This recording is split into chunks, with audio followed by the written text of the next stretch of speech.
विवेक 90.4 FM सुनने वाले सभी लिसनर्स का स्वागत है हमारे शो दी हेल्थ टॉक में। आज हम चर्चा करेंगे वर्षा ऋतु की, जो मौसम के बदलाव का समय है और हमें ग्रीष्म ऋतु से सर्द ऋतु की ओर ले जाता है तथा कई बार बहुत सारी प्रॉब्लम्स में हम फंस जाते हैं। इन्हीं पर आज हम चर्चा करेंगे डॉक्टर मदन गुलाटी से, जो रिटायर्ड डिप्टी डायरेक्टर हैं चंडीगढ़ एडमिनिस्ट्रेशन से तथा आजकल निशुल्क सेवाएं दे रहे हैं सुबह 10:30 से 12:30 बजे तक इंदिरा हॉलीडे होम में। Welcome to our show doctor Gulati, आपका स्वागत है। आज हम बात करेंगे मॉनसून सीजन की, यानी कि वर्षा ऋतु की। तो सबसे पहले हम आपसे जानना चाहेंगे कि ऋतुचर्या क्या है, इसकी इम्पोर्टेंस क्या है। हाँ, जैसे आपने कहा कि ऋतुचर्या, ऋतुचर्या में दो शब्द हैं, एक है ऋतु और दूसरा है चर्या। ऋतु मीन्स सीजन, है ना, और चर्या मीन्स जो रूटीन है या डिसिप्लिन है। उस ऋतु में किस तरह का हमारा रूटीन होना चाहिए, उस ऋतु में क्या हमें खाना चाहिए, क्या पीना चाहिए, कैसा हमारा आहार व्यवहार, कैसा हमारी क्रियाएं क्या क्या करनी चाहिए और क्या नहीं करनी चाहिए, है ना। उस सभी चीज़ों का जिसमें हम करते हैं बातचीत, उसको हम ऋतुचर्या कहते हैं। जो सीजन का मतलब कैसा हमारा वो डिसिप्लिन है ना, दिनचर्या भी उसी हाँ, को। दिनचर्या भी उस ऋतु की क्या दिनचर्या होनी चाहिए, क्या उस ऋतु में रात्रिचर्या होनी चाहिए, कैसा सारा हमारी जिन चीज़ों का सभी में उसका जो है हमारा रूटीन जो है वो कवर किया जाए, उसको हम ऋतुचर्या कहते हैं। तो डॉक्टर, आयुर्वेद में ऋतुचर्या की क्या इम्पोर्टेंस हो सकती है। हाँ, देखो, आयुर्वेदिक तो जीवन का विज्ञान है ना। इसमें जो इम्पोर्टेंट पार्ट है हमारा, जो हेल्दी को कैसे हेल्दी रखा जाए, ये बहुत ज़्यादा इम्पोर्टेंट है, क्योंकि ये एक नेचुरल सिस्टम ऑफ मेडिसिन है जिसमें नेचर के साथ सारा जुड़ा हुआ है। तो आपको मालूम है कि हमारी जो ऋतु है उसका जो मतलब जो एनवायरमेंटल फैक्टर्स हैं हमारी बॉडी के ऊपर, जो वात पित्त कफ, हमारी जो 3 एनर्जीज होती हैं, जो ट्राई एनर्जीज का हम कहते हैं कि बैलेंस बना रहना चाहिए। ये बैलेंस जो है ना वो मतलब जो तभी रिस्टोर रह सकता है जब हम ऋतु के अनुसार हमारा खान पीन हो, क्योंकि जो एनवायरनमेंट है वो बड़ा इफेक्ट करता है हमारे जो भोजन है या हमारा भोजन का, जैसे हमारे हमारे आहार का इसके इफेक्ट पड़ता है वात पित्त कफ के ऊपर। इसी तरह से हमारा जो ऋतुएं हैं, है ना, गर्मी सर्दी का या उसका रेनी सीजन का, हमारे जो दोष हैं वात पित्त कफ, जो हमारी ट्राई एनर्जी, जो जिसके हम बैलेंस को हम कहते हैं, कि वो जो है ना वो आयुर्वेद में बड़ा ज़्यादा महत्व दिया गया है कि किस तरह की हमारी दिनचर्या होनी चाहिए, किस तरह की हमारी रात्रिचर्या होनी चाहिए, किस तरह का हमारे ऋतु के अनुसार हमारी कौन सी चीज़ें हमें खानी चाहिए और कौन सा हमारा पहनावा होना चाहिए, किस तरह से हमें अपना, ताकि हमें बीमार ना हो। तो प्रिवेंटिव पार्ट, क्योंकि ये साइंस में क्योरेटिव पार्ट से प्रिवेंटिव एंड जो प्रमोशन ऑफ हेल्थ का पार्ट ज़्यादा इंपॉर्टेंट है ना, क्योंकि आयुर्वेद का जो उद्देश्य है वो है स्वस्थ स्वास्थ्य रक्षणम अतुरस्य विकार प्रशमनम। तो स्वस्थ पुरुष के स्वास्थ्य की रक्षा तभी हम कर पाएंगे जब हम उसकी ऋतुओं के अनुसार से हमारी ऋतुचर्या का हम प्रॉपर पालन करेंगे। तो ऋतुचर्या का तो आयुर्वेद में बड़ा डिटेल में इसका वर्णन किया है, हर ऋतु के हिसाब से, है ना, कैसा रेजिमेंट हमारा होना चाहिए, है ना, सारी बातें इसमें आती हैं जी। तो डॉक्टर, जैसे कि हमने ऋतुचर्या की बात की, तो क्लाइमेटिकल चेंज के साथ ऋतु संधि भी है, उसके बारे में आप क्या कहेंगे। हाँ, जैसे दो ऋतुएं आपस में मिलती हैं, जैसे अब हमारी वर्षा ऋतु आने वाली है, ठीक है, इससे पहले ग्रीष्म ऋतु का जैसे समाप्ति हो जाएगी। तो जब ग्रीष्म ऋतु का एंड होता है, सपोज हमारी 16 जुलाई से अब वर्षा ऋतु सपोज स्टार्ट होनी है, ठीक है, तो उससे जो 7 दिन है 16 जुलाई से 23 जुलाई तक के, वो 7 दिन, और इधर से जो ग्रीष्म ऋतु जो जा रही है ना, उसकी 8 जुलाई से लेके अब जो 15 जुलाई का पीरियड है, ये 7 दिन का पीरियड जो है, ये प्लस वो जो 7 दिन आने वाले वर्षा ऋतु के हैं, उन 14-15 दिन का जो पीरियड है, इसको हम ऋतु संधि कहते हैं। इसमें हमें जो पुराना ग्रीष्म ऋतु का जो है रूटीन है, उसको धीरे धीरे, जैसे ग्रीष्म ऋतु में हम कहते हैं कि दिन में सोना चाहिए, अब वर्षा ऋतु में हम मना करते हैं, तो हमें कम कर देना चाहिए सोना जो है अब डे बाय डे, है ना। जैसे अब बच्चों के स्कूल भी खुल गए हैं, तो उसके रूटीन में थोड़ी थोड़ी सी परिवर्तन आना चाहिए। तो ये जो है, ये ऋतुओं का संधि का जो है ना इम्पोर्टेंस, क्या हमें धीरे धीरे एकदम से वो क्लाइमेटिक चेंज एकदम से ना एक्सपोजर ना हो, हमें उस ऋतु का जो आगे आने वाली ऋतु है उसके आहार विहार में जो परिवर्तन करना है, उसको हमें ऋतु संधि की जो है बड़ी ज़्यादा महत्व दिया गया है। तो आजकल जो पीरियड चल रहा है, लकीली जब हमारी ये टॉक चल रही है, तो ये ऋतु संधि का समय है ना, वर्षा ऋतु का स्टार्ट है और ग्रीष्म का अंतिम समय जा रहा है। डॉक्टर गुलाटी, तो मौसम की बात करें तो हमारे यहाँ कितने प्रकार की ऋतुएं हैं। ये देखो, बड़ा सुंदर सवाल किया है, क्योंकि कृषि जो हमारा भारत है ना, ये क्योंकि इक्वेटर के मतलब नॉर्दर्न हेमिस्फीयर में आता है, ठीक है ना, तो हमारे आयुर्वेद के ग्रंथों में एक साल को हम संवत्सर कहते हैं। तो संवत्सर मीन्स उस साल जो वर्ष है उसके जो 2 पार्ट्स की हैं, काल कहते हैं उसको, जैसे सेमेस्टर्स कह सकते हो आप, 2 सेमेस्टर्स हैं, 6 महीने एक काल है, एक 6 महीने का दूसरा काल है। तो जो नॉर्दर्न हेमिस्फीयर में जब रेज जो है ना, सन जो है नॉर्दर्न हेमिस्फीयर में होता है, तो जब सीधी रेज पड़ती हैं तो वो हमारी जो है, क्योंकि उसको हम उत्तरायण कहते हैं, तो वो 16 जनवरी से स्टार्ट होता है, जो कि ये 15 जुलाई तक ये उत्तरायण का काल चलेगा, चल रहा है। मतलब ये 16 जुलाई से ये विसर्ग काल शुरू हो जाएगा, मतलब दक्षिणायन शुरू हो जाएगा। तो उत्तरायण काल को हम आदान काल भी कहते हैं, ठीक है ना। इस is a taking away period, मतलब हमारी जो एनर्जी है ना वो डे बाय डे मतलब जनवरी से हमारी वो डाउन की तरफ आती है, और जब ग्रीष्म ऋतु आ जाती है तो हमारी जो है शारीरिक बल जो है वो बहुत कम हो जाता है, ठीक है। उसके बाद जो है अब धीरे धीरे दक्षिणायन स्टार्ट हो जाता है। तो उसमें क्या होता है, दक्षिणायन में हमारी धीरे धीरे प्रोग्रेसिव पीरियड होता है, गिविंग अवे पीरियड होता है। मतलब जो पहला जो 6 महीने का पीरियड है वो सोलर पीरियड कहलाता है, और उसके बाद जो है वो 6 महीने का पीरियड जो है वो मतलब ल्यूनर कहलाता है। तो जिसको हम दक्षिणायन कहते हैं, क्योंकि वो इक्वेटर के नीचे वाला जो पार्ट है वहाँ पे, यहाँ पे तिरछी अपनी रेस पड़ती है ना फिर, जब मतलब नॉर्दर्न हेमिस्फीयर भारत जो है वो, क्योंकि पर्टिकुलरली हमारा जो है इक्वेटर के ऊपर है थोड़ा, तो इसलिए यहाँ पे जो है वो जब हमारे गर्मियाँ होती हैं तो ऑस्ट्रेलिया जैसे कंट्री जो उस वहाँ पे सर्दियाँ होती हैं, है ना। तो जब नॉर्दर्न हम हमारे भारत की अगर बात करें तो यहाँ हमारी 6 ऋतुएं मानी गई हैं, और 6 ऋतुएं हैं 2 कालों में बांटी हुई, है ना। तो जैसे हमारे पहले जो ऋतु है दैट इज शिशिर ऋतु, जैसे हम जनवरी फरवरी का महीना कहते हैं, ठीक है। वो जो शिशिर ऋतु का पीरियड है उसको हम 16 जनवरी से जैसे स्टार्ट हो जाती है, तो जनवरी और फरवरी फिर मार्च की 15 तक को हम शिशिर ऋतु मतलब मानते हैं, ठीक है। इसमें मतलब यू कैन से कि इट इज दी मतलब जो एक्सट्रीम कोल्ड होती है, ठीक है। उसके बाद की जो ऋतु होती है दैट सीजन बसंत ऋतु कहलाती है ना। बसंत ऋतु जो है वो बसंत के बाद फिर ग्रीष्म ऋतु है, ग्रीष्म के बाद फिर जो वर्षा ऋतु आ जाती है, वर्षा फिर शरद ऋतु, है ना।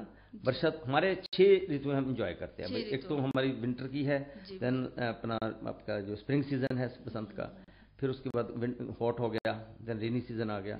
हम यहाँ पे 6 तरह के मतलब सीजन इंजॉय करते हैं। तो मतलब ये 2 पार्ट्स में डिवाइडेड है। डॉक्टर, जैसे कि हम लोग वर्षा ऋतु की बात कर रहे हैं, इसका शुरुआत कब होती है और इसमें खान पीन के बारे में किस तरह का ध्यान रखना चाहिए हमें? हाँ, ये जैसे मैंने बताया ना कि ये जो हमारी वर्षा ऋतु है, इसका जो समय है वो मतलब वैसे तो हम जुलाई अगस्त जनरली कहते हैं, हमारे जो देसी मास हैं श्रावण भादो, श्रवण का मतलब स्टार्ट होता है। तो श्रवण जो है अब जैसे अब ये संक्रांत स्टार्ट हो जाएगी 16 जुलाई के आसपास, 15-16 जुलाई को, है ना। तो ये 16 इसको जो पीरियड को हम वर्षा ऋतु का स्टार्ट मानते हैं, और ये चौमासे का मतलब का एंड है। जो 4 मास है ना, मई जून जुलाई अगस्त, जिसमें आर नहीं पड़ता, तुम्हारा शरीर बल बहुत कम होता है। ये जो इसी पीरियड को हमारे एक्चुअल शास्त्र में क्या किया गया है, बड़ा उन्होंने बड़ा सुंदर सूत्र दिया है कि विसर्गादान, उसमें कहा गया आदव अंते च दुर्बल्यम विसर्गादान निर्नाम मध्यम मध्यम बलम त्वंते श्रेष्ठम अग्रे चा निर्देशित। इस सूत्र का क्या अर्थ है कि जो हमारे 2 काल मैंने बताया ना, एक आदान काल है और विसर्ग काल है। तो विसर्ग काल की जो पहली ऋतु है वो वर्षा ऋतु है। विसर्ग काल मीन्स दक्षिणायन।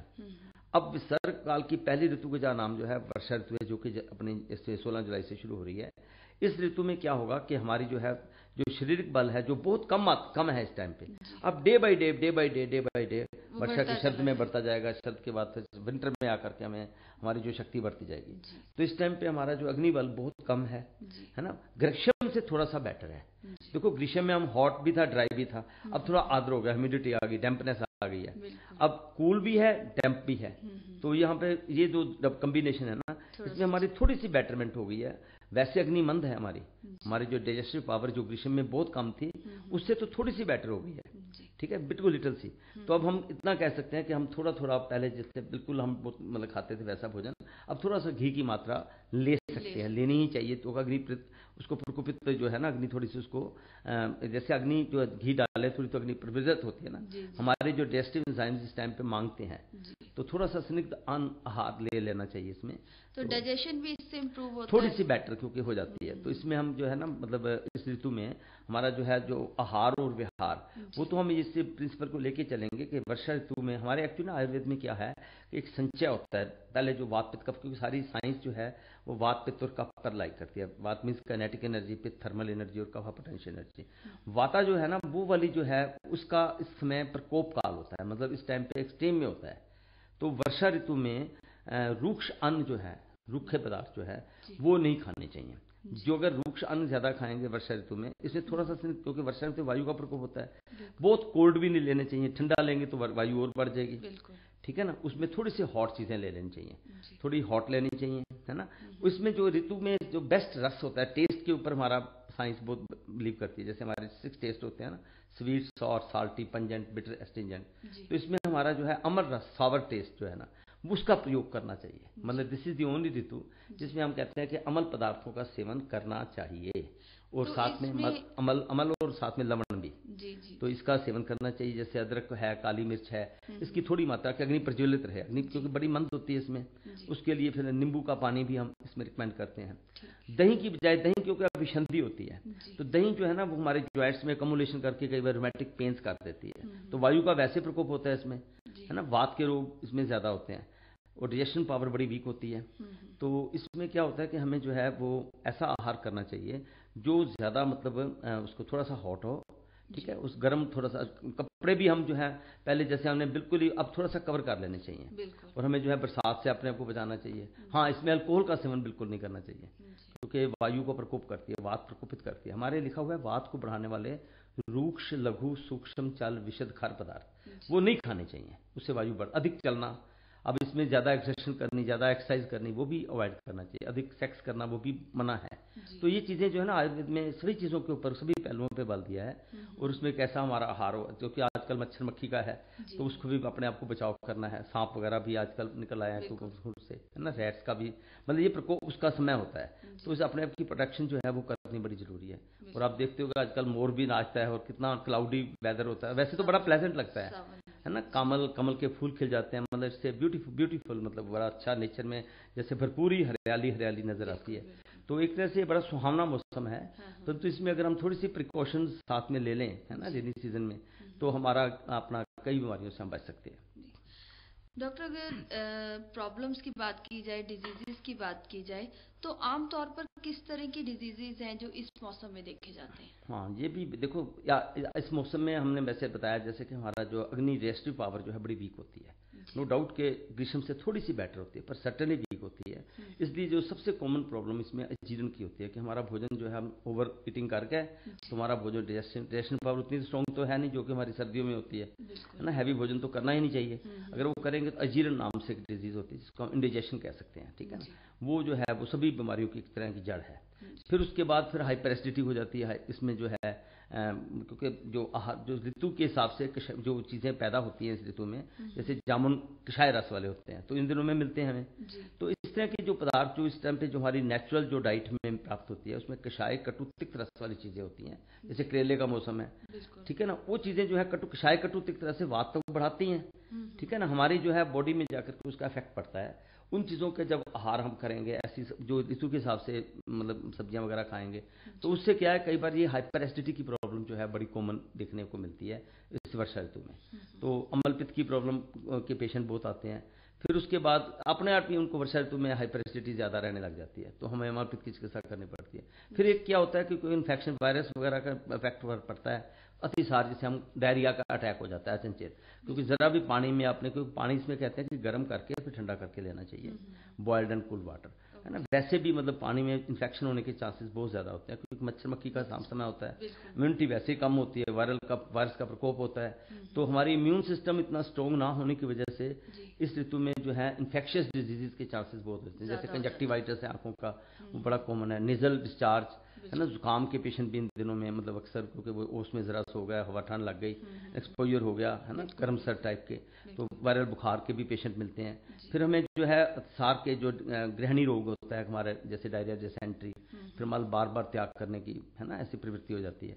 तो इस तरह के पेशेंट जो है हमें अक्सर मतलब जो डाइजेस्टिव सिस्टम से रिलेटेड बीमारियां हैं, इवन पीलिया के पेशेंट भी मिलते हैं इनमें, वायरल हेपेटाइटिस, है ना, जिसमें हमें ये कामला जैसे लिवर के ऊपर इन्फेक्शन हो गई, तो जस्ट आपने कोई जैसे गन्ने का जूस पिया और कहीं से इन्फेक्शियस हो गया, जो बॉडी इम्यून सिस्टम तो वीक है ना, और हैजा का पेशेंट भी, कॉलरा के भी चांसेस होते हैं। तो उन दिनों में फिर हम कहते हैं कि प्याज का सेवन भी करो, है ना, ताकि प्याज जो है वो उसको हैजा, इन दिनों में प्याज का सेवन भी करना चाहिए।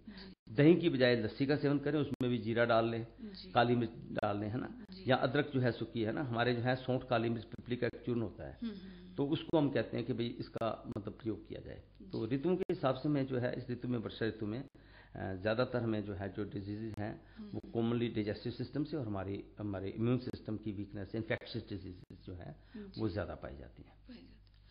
डॉक्टर, क्या हम इसकी प्रिवेंशन के बारे में भी कुछ और जानना चाहेंगे? हाँ, जैसे मैंने बताया ना कि इस ऋतु में वात का प्रकोप काल है। वात जो आयुर्वेद की जो काइनेटिक एनर्जी से मैं अक्सर कहता हूँ कि भाई ये जो वायु है जब बढ़ेगी तो इससे जॉइंट पेन्स होती है ना, तो इससे बचने के लिए हमें कुछ उष्ण पदार्थ वाली औषधियाँ जैसे हैं सौंठ, काली मिर्च, पिपली का चूर्ण जो है बना के रख लेना चाहिए, और उसको जो है थोड़ी सी मात्रा में, है ना, स्मॉल डोज में मधु के साथ मिला के, शहद में मिला के, हमारे एक आयुर्वेद में ना एक बड़ी इंपॉर्टेंट चीज़ है, उसको कहते हैं हरड़, हरित की।